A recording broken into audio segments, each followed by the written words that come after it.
The first step of the process is to drill holes to place the explosives inside the rock we want to break. Inside each hole, a primer is used to initiate the explosives. Several types of explosive products can be used to charge the holes.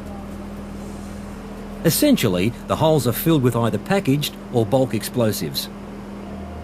Primers are made of packaged emulsions or a product called boosters, combined with a detonator placed in them. The explosion exerts very high pressures way above the rock strength. This creates a zone of crushed rock immediately around the hole. The explosion also generates a shock wave which starts the cracking process. The explosive gases generated expand extremely quickly, forcing cracks apart, breaking the rock and pushing it into the nearest void. Long holes may use multiple primers. They are typically placed at the toe of the blast hole and then at predefined intervals as determined by the drill and blast engineer. Feed it down about 10 minutes. Enough primers are used to ensure that the long explosive column is initiated. Even though explosives are hazardous, if stored, handled, transported and used correctly, they are safe. Explosives must always be stored in authorised areas. The different classes of explosives should be separated by physical barriers. For example, the detonator must not be stored with the boosters, packaged or bulk explosives.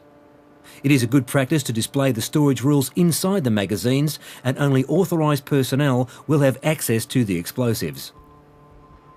Similar rules apply to the movement of explosives.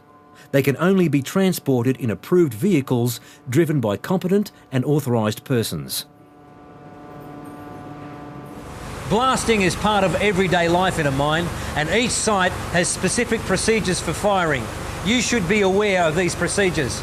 A safety requirement to all sites is that everyone needs to stay clear of the area affected by the firing. There will be barricades and signage to inform you. Employees must be in a designated safe area during the firing. Well, the tag board is for safety. It lets us know who's actually in the working parts of the mine.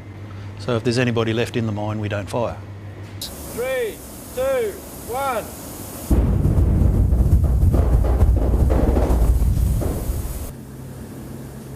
In most cases, access to the firing site is restricted until a competent authorised person has cleared the area as safe. There are three main hazards to be aware of after a firing: the fumes, the possibility of misfires, and changes to ground conditions that could make the area unstable.